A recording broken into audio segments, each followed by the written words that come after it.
ଆଜ୍ଞା ମୁଁ କେଉଁଝର ଜିଲ୍ଲାରୁ ଆଜ୍ଞା ହୁଁ ଜଣେ ସରପଞ୍ଚ କହୁଛି। ଆଚ୍ଛା ଆପଣଙ୍କର ନ୍ୟୁଜ ଗୁଡାକ ମୁଁ ଦେଖୁଛି ବହୁତ ବଢିଆ, ଯାହା ହଉ ମାନେ ବହୁତ ମାନେ ହିମ୍ମତର ସହିତ ଆପଣ ସ୍ୱର ଉଠଉଛନ୍ତି, ବିଶେଷ କରି ଆମ ଜିଲ୍ଲାର। ଦେଖୁଥିଲେ ସେ ରାଜେଶ ଜୟସୱାଲ ବିଷୟରେ କହୁଥିଲେ। ହୁଁ ତ ଆମ ପାଖରେ ବି ସାର୍ ଗୋଟେ କମ୍ପାନୀ ଅଛି। ଆଚ୍ଛା ଆମେ ପୁରା ପ୍ରଭାବିତ ହଉଛୁ ସାର୍। 500 ମିଟର ଦୂରରେ, ମାନେ ପ୍ଲାଣ୍ଟ ରୁ 500 ମିଟର ଦୂର ଆମ ଘର। ଆଚ୍ଛା ଏତେ ମାତ୍ରାରେ ସାର୍ ଆମେ ପ୍ରଭାବିତ ହଉଛେ, ଯୋଉ ଲୋକାଲ ଆଦିବାସୀ ଲୋକଙ୍କର ଜାଗା ଯାଇଛି, ହୁଁ ସେ ମାନେ ଆମ ମାନଙ୍କର ବି ଜାଗା ଯାଇଛି, କିନ୍ତୁ ଆମମାନେ କିଛି ପାଇଲୁନି ଆଜ୍ଞା। ଯାହା ଲେବର ଫେବର କାମ ଗୁଡା ଦେଇଥିଲେ, ଆଉ ଦେଲା ପରେ ଧରନ୍ତୁ ଜଣେ ଜମି ଦେଲା ସାର୍ 45 ବର୍ଷ କି 50 ବର୍ଷରେ 5 ବର୍ଷ କାମ କଲା ପରେ ତାକୁ ବାହାର କରିଦିଆଗଲା, ପଇସା ହେଇଗଲା ବୋଲି। ତେଣୁକରି ତାଙ୍କର ଫ୍ୟାମିଲି ସବୁ ମାନେ ଧୂଳିସାତ ହେଇଗଲେ। ଆଚ୍ଛା କିଛି 5-10ଟା ଲୋକ ଯୋଉମାନେ କି ମାନେ ବାହୁବଳୀ ଲୋକମାନେ, ଯୋଉ ଟ୍ରାନ୍ସପୋର୍ଟିଂ ଗାଡି ଏନଗେଜ ଲଗେଇବା କଥା, ସେଇପରିକା ଲୋକମାନେ ହିଁ ଚଳୁଛନ୍ତି। କୋଉମାନେ ସେମାନେ? ଏଇ ଅଞ୍ଚଳର କିଛି ଜଣ। ଆଚ୍ଛା ତା ସହିତ ପୂର୍ବରୁ ଟିକେ ଠିକ ଠାକ ଚାଲିଥିଲା, ଏବେ ସବୁ ଅଣ ଓଡିଆ ଆଜ୍ଞା, ସବୁ ବିହାରୀ ଏବଂ ବଙ୍ଗାଳୀ ସବୁ ଭର୍ତ୍ତି ହେଇଛନ୍ତି। ଆଚ୍ଛା ଏ ଅଞ୍ଚଳ ଲୋକକୁ ବିଭିନ୍ନ ପ୍ରକାର କାରଣ ଦେଖେଇକିରି, ହୁଁ ଯେମିତି କି ଜଣେ ଡକ୍ଟରକୁ ଆଣିଛନ୍ତି ଆଜ୍ଞା, ତାକୁ କଣ୍ଡିସନ ବେସିସରେ ଏଗ୍ରିମେଣ୍ଟ କରିକି, ମାନେ ପ୍ରତ୍ୟେକ ମାସ ଜଣେ 2 ଜଣଙ୍କୁ ଅନଫିଟ ଡିକ୍ଲାର କରିବ। ଲୋକାଲ ଲୋକଙ୍କୁ ମେଡିକାଲି ଗୋଟେ ଅନଫିଟ କରିଦେଇବ, ତାଙ୍କୁ ବାହାର କରିଦେଇକି ଦୂସରା ଲୋକଙ୍କୁ ସେ ପୁରେଇବେ। ଆଚ୍ଛା ଏବଂ ସେଥିରେ ବେଶୀ ଖେଳ ଖେଳୁଛନ୍ତି ବର୍ତ୍ତମାନ ସିଏମଙ୍କର ମୁଖ୍ୟ ଲୋକ, ତାଙ୍କ ଗାଁର ଗଣେଶ୍ୱର ମହାନ୍ତ ବୋଲି ଗୋଟେ ଲୋକ। ହୁଁ ଏଠି ପୁରା ସେ ତାଙ୍କର ସିଓ, ଯିଏ ବିହାରୀ ସିଓ କୁ ସପୋର୍ଟ କରିକି କମ୍ପାନୀକୁ ଚଲେଇଛନ୍ତି। ଆମର ଏଠି ଆଜ୍ଞା ବର୍ତ୍ତମାନ 82 ଦିନ ହେଲାଣି ଆନ୍ଦୋଳନ ଚାଲିଛି। ମାନେ ଗେଟ୍ ବାହାରେ ଗୋଟେ ଶାନ୍ତିପୂର୍ଣ୍ଣ ଧାରଣାରେ ଆମେ ଶାନ୍ତି ସମୟରେ ବସିଛନ୍ତି ଲୋକମାନେ। ଆଚ୍ଛା ଇଲିଗାଲି 60 ଜଣଙ୍କୁ ବାହାର କରିଛି ଚାକିରିରୁ, ଆଚ୍ଛା ଯୋଉମାନେ କି 20 ବର୍ଷ 22 ବର୍ଷ ଲେଖା କାମ କରିଥିଲେ। ଆଚ୍ଛା ଆଜି ବାରମ୍ବାର ଆଜ୍ଞା ଆପଣଙ୍କ ଏମଏଲଏ କିଏ? ଏମଏଲଏ ପରା ମୁଖ୍ୟମନ୍ତ୍ରୀ ଆଜ୍ଞା, ମୋହନ ମାଝୀ ନାଇଁ? ମୋହନ ମାଝୀ ନିଜେ ଆଜ୍ଞା। ଆଚ୍ଛା ମୋହନ ମାଝୀଙ୍କୁ ଜଣାଇଥିଲେ ଏ ବାବଦରେ? ହଁ ଜଣେଇ, ତାକୁ ଲିଖିତ ମଧ୍ୟ ଦେଇଛୁ, ଆମ ପାଖରେ ସବୁ ପେପର ମଧ୍ୟ ଅଛି ଆଜ୍ଞା। କଣ ତାକୁ କହୁଛନ୍ତି ଚିଠି ମୋହନ ବାବୁ? ମୋହନ ମାଝୀ କହୁଛି ହଁ ସେଟା ମୁଁ କଥା ହେଇଯିବି, ସାମ୍ନା ସାମ୍ନି ଆମେ ଦେଇଥିଲେ ଯାଇକି, ହଁ ସେଟାକୁ ମୁଁ କଥା ହେଇଯାଉଛି, ହେଇଯିବ। ତ କଲେକ୍ଟର ମଧ୍ୟ କଲେକ୍ଟରଙ୍କୁ ସେ କହିଛନ୍ତି, କଲେକ୍ଟର 2 ଜଣ ଲୋକଙ୍କୁ, ସେ ଗଣେଶ୍ୱର ମହାନ୍ତ ଏବଂ ବିବେକା ମହାନ୍ତ 2 ଜଣ ଲୋକ ଅଛନ୍ତି ମୁଖ୍ୟମନ୍ତ୍ରୀଙ୍କ ଲୋକ, ତାଙ୍କ ସହିତ କଥା ହେଇକି ଫାଇନ୍ କରିବା ପାଇଁ କହିଛନ୍ତି। ସେମାନେ ବିଲକୁଲ କରୁନାହାନ୍ତି। ଉଲ୍ଟା ସେ ଗଣେଶ୍ୱର ମହାନ୍ତ କଣ କହୁଛି, ଆମର ମୁଖ୍ୟ ଲିଡର ମାନଙ୍କୁ କହୁଛି କି ତମେ ବସି ଥାଇକି ଦରମା ନେବ, ଆଉ ଏଟାକୁ ଉଠେଇ ଦିଅ, ଅନ୍ୟମାନଙ୍କୁ ଚାକିରି ମିଳିବନି। ମାନେ 2-3 ଜଣଙ୍କୁ ମାନେ ମାଣ୍ଡୁଆଲି କରୁଛନ୍ତି ସେମାନଙ୍କୁ। କିଛି ପଇସା ନେଇଯାଅ, ତମେ ଚୁପକି ବସି ପଡ, ଆଉ ଷ୍ଟ୍ରାଇକ୍ ଟା ଉଠେଇ ଦିଅ। ଏଇଟା କଣ ସମାଧାନ କି? ତେଣୁ ବଡ ସମସ୍ୟା ଏଠି, ଯେହେତୁ 80 ଦିନରୁ ଅଧିକ ହେଲାଣି ଆନ୍ଦୋଳନ। କଣ ଚାହୁଁଛନ୍ତି କଣ? ଆମେ ଚାହୁଁ ସାର୍ ରି ଏନଗେଜମେଣ୍ଟ 80 ଜଣଙ୍କୁ, ଏଇ ସରି 80 କହୁଛି, ମାନେ 60 ଜଣଙ୍କୁ। ଆଚ୍ଛା ମୁଖ୍ୟମନ୍ତ୍ରୀଙ୍କୁ କଣ କହିବାକୁ ଚାହୁଁଛନ୍ତି? ମୁଖ୍ୟମନ୍ତ୍ରୀଙ୍କୁ ଆମେ ଚାହୁଁଛୁ ଯେ ଆଜ୍ଞା, ଯୋଉମାନେ ବର୍ତ୍ତମାନ ଦୁଃଖ ଲାଗୁଛି ଯେ ମୁଖ୍ୟମନ୍ତ୍ରୀର ଭୋଟର ମାନେ, ଆମମାନେ ଲୋକମାନେ, ଆଚ୍ଛା ଯୋଉମାନେ ତାଙ୍କ ପାଇଁ ଆଜ୍ଞା ଧାଁ ଦୌଡ଼ କରିକି ବିଜେଡି ଲୋକଙ୍କ ଠାରୁ ମାଡ ଖାଇଥିଲେ, ଆଚ୍ଛା ସେଇ ପିଲାମାନଙ୍କୁ ଆଜି ଚାକିରି ବାହାର କରାଯାଇଛି। ଆଚ୍ଛା ଆପଣ ଆନ୍ଦୋଳନ କରୁଛନ୍ତି? ଆଜ୍ଞା ଆମେ ଶାନ୍ତିପୂର୍ଣ୍ଣରେ ହିଁ ବସିଛୁ। ଆଉ ମଝିରେ ଆମେ ଗେଟ୍ ବନ୍ଦ କରିଥିଲୁ ଜେଲ ଭର ଆନ୍ଦୋଳନ ପାଇଁ। ତ ସେଥିରେ ଲୋକମାନଙ୍କୁ ସବୁ 3ଟା ବସରେ ପୋଲିସ ଉଠେଇକି ନେଇକରି ଥାନାକୁ ନେଲା।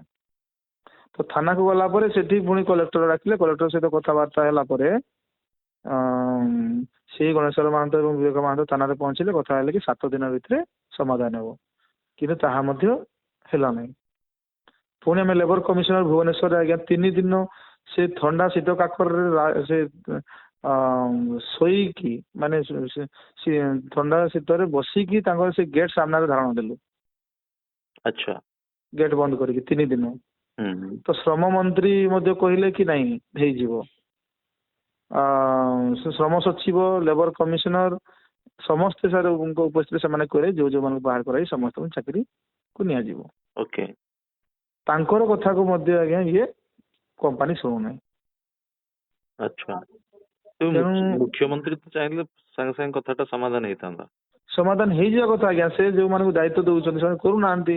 ତ ଯଦି କରୁନାହାନ୍ତି ତ ଆଜି ପର୍ଯ୍ୟନ୍ତ ଆମେ ମାନେ ଯୋଉ ଲୋକମାନେ ବସିଲେ ସେ କାହିଁ କରିବନି ଆଜ୍ଞା? ମୋହନ ବାବୁ ମୁଖ୍ୟମନ୍ତ୍ରୀଙ୍କର ଭୁଲ। ନାଇଁ ମୋହନ ବାବୁ କଣ ପାଇଁ ଚାହୁଁନାହାନ୍ତି ବୋଲି ଭାବୁଛନ୍ତି? ସେ କଣ ପାଇଁ ଚାହୁଁନାହାନ୍ତି ସେଟା ଆମେ କହିପାରିବାନି ଆଜ୍ଞା। ସେ କମ୍ପାନୀ ଏଟା ତ ବର୍ତ୍ତମାନ ଦେଖାଯାଉଛି କୋଉ company? କମ୍ପାନୀରେ ଏମଏସପି ସ୍ପଞ୍ଜ ଆଇରନ୍ ଲିମିଟେଡ। ଆଚ୍ଛା, ଏଟା କୋଉ ଜାଗାରେ? ଏଇଟା ହଉଛି ହଳଦିଆଗୁଣା ହୁଁ। ଆଜ୍ଞା, ସଦର ବ୍ଲକ କେଉଁଝର। ଆପଣ କେତେ ଅଛନ୍ତି ସେଠି ମାନେ କ୍ଷତିଗ୍ରସ୍ତ? ଆଜ୍ଞା, କେତେ ଜଣ କ୍ଷତିଗ୍ରସ୍ତ ଅଛନ୍ତି? କ୍ଷତିଗ୍ରସ୍ତ ଆଜ୍ଞା ଲ୍ୟାଣ୍ଡ ଲୁଜର ବର୍ତ୍ତମାନ ଯଦି ଆଦିବାସୀ ଲୋକମାନଙ୍କୁ ଦେଖାଯାଏ ହୁଁ। ତାହେଲେ ପାଖାପାଖି 100 ପରିବାର ଆଜ୍ଞା। 100 ପରିବାର ଆଜ୍ଞା, ଆନ୍ଦୋଳନରେ ବସିଛନ୍ତି ଏବେ ବି? ନାଇଁ ନାଇଁ କ୍ଷତିଗ୍ରସ୍ତ ଲୋକ କେବଳ ବସି ନାହାନ୍ତି, ହଁ। ଯେଉଁମାନେ ଚାକିରିରୁ ଆଜ୍ଞା ବାହାରିଛନ୍ତି। ନାଇଁ କେତେ ଲୋକ ବସିଛନ୍ତି ଆନ୍ଦୋଳନରେ? ଚାକିରିରୁ ବାହାରିଛନ୍ତି 60 ଜଣ, କିନ୍ତୁ ଲୋକ ବସିଛନ୍ତି ଆଜ୍ଞା 1000 କମି। ଆଚ୍ଛା, ଚାକିରିରୁ କାହିଁକି ସେମାନଙ୍କୁ ବାହାର କରାଗଲା?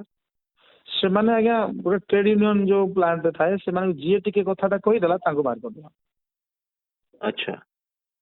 ଯେମିତି ମୁଁ ଆପଣଙ୍କୁ କହିଲି ଜଣକୁ ଟେଣ୍ଡର କହୁଛି ଏଗ୍ରିମେଣ୍ଟ ଗୋଟେ ଡକ୍ଟରକୁ ଆଣିଛନ୍ତି, ପ୍ରତ୍ୟେକ ମାସ 4 ଜଣଙ୍କୁ ବାହାର କରିବେ ଆଚ୍ଛା।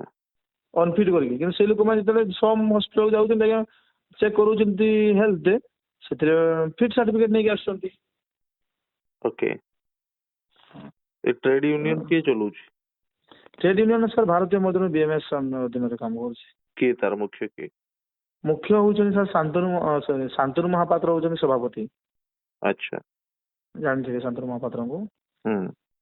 ଏବଂ ଏଥିରେ ଅଛନ୍ତି ଆମ ରାଜକିଶୋର ମିଶ୍ର, ଯିଏକି ଏମଏସପି ସ୍ପଞ୍ଜ ଆଇରନ୍ ମଜଦୁର ସଂଘ ମଜଦୁର ସଂଘର ଜେନେରାଲ ସେକ୍ରେଟାରୀ। ଆଚ୍ଛା। ସେ ଜେନେରାଲ ସେକ୍ରେଟାରୀ ଯୋଉ ଦିନ ହେଲା ତାର 5 ଦିନ ପରେ ବାହାର କରିଦିଆଗଲା, ମାନେ ୟୁନିୟନ କରୁଛେ ବୋଲି। ଆଚ୍ଛା, ଆପଣଙ୍କ ନାଁଟା କଣ? ମୋ ନାଁଟା ସାର୍ ସଞ୍ଜୟ ମୁଣ୍ଡା। ସଞ୍ଜୟ ମୁଣ୍ଡା ସଞ୍ଜୟ ମୁଣ୍ଡା। ମୁଣ୍ଡା। ଆଜ୍ଞା। ଆଚ୍ଛା, ରାଜେଶ ଜୟସୱାଲର କେଉଁଝରରେ କଣ ମାନେ ଦବଦବା?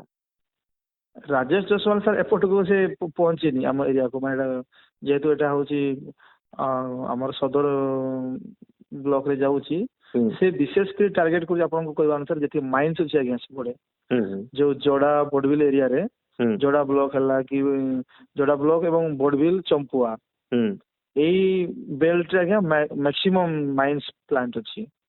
ତ ସେ କଣ କରୁଛି, ପ୍ରତ୍ୟେକ ଟନ ପିଛା ଇନକମିଂ ଏବଂ ଆଉଟଗୋଇଂ ଯେତେ ସବୁ ଗାଡି ଆସୁଛି, ସବୁ ଗାଡିରୁ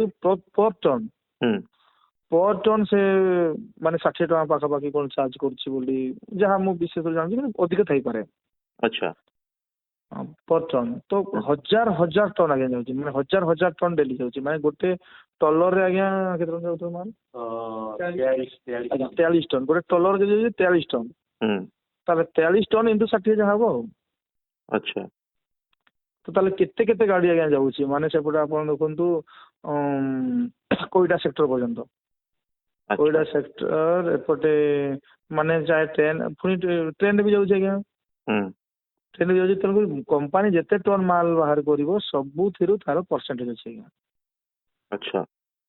ତେଣୁ କଣ କରିବା, ଆମର କେଉଁଝର ଲୋକଙ୍କର ଦୁର୍ଭାଗ୍ୟ।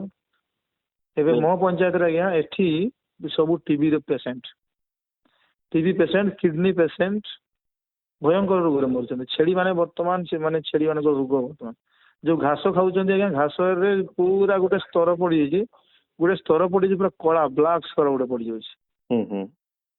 ମାନେ ଗାଈ ମାନେ ସେ ଘାସ ଖାଇପାରନ୍ତି, ପୋଖରୀରେ ଗାଧେଇଲା ବେଳକୁ ପୁରା ବ୍ଲାକ ମାନେ ଅବରଣ ପଡିଯାଉଛି।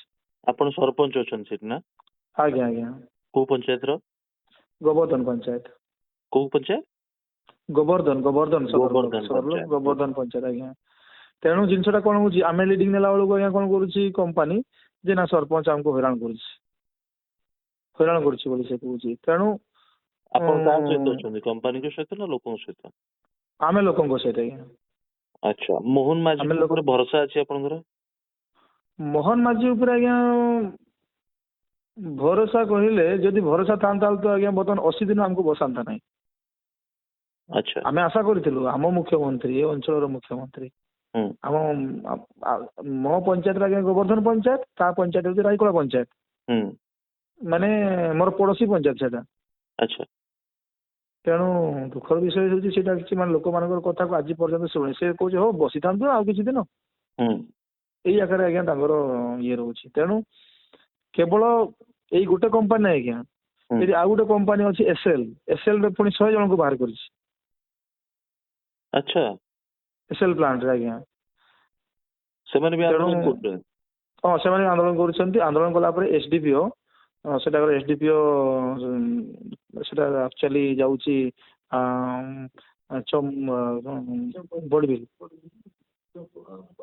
ବଡବିଲ୍ ଇଏରେ ଯାଉଛି ହଁ କାନାଡା ସାର୍ ଯାଉଛି ମାଇନ୍ସ ଏରିଆରେ ସେ ଆମର କଣ ଥାନା ବାମ୍ବାରୀ ଥାନା ଅଧୀନରେ ଯାଉଛି। ଆମେ ମାନେ ମଧ୍ୟ ଯାଇଥିଲୁ ସାର୍ ଠିକ ସେଠି। ଅଛି ସରପଞ୍ଚ ବାବୁ ଆପଣ କୁହନ୍ତୁ ଆପଣଙ୍କର ଏବେ ଦାବି କଣ ମତେ?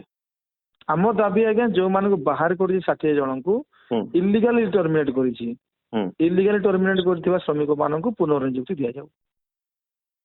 ଓକେ ଏବଂ ଯୋଉ 60 ଜଣଙ୍କୁ ସାର୍ ବାହାର କରାଯାଇଥିଲା ହୁଁ ଏବେ ଯୋଉମାନେ ସମର୍ଥନ କରିଥିଲେ ହୁଁ ଏଇ ଆନ୍ଦୋଳନକୁ ସମର୍ଥନ କଲେ ସେମାନେ ପୁଣି 20 ଜଣ ପାଖାପାଖି ସେମାନଙ୍କୁ ମଧ୍ୟ ବର୍ତ୍ତମାନ ବାହାର କରିଦେଲେ।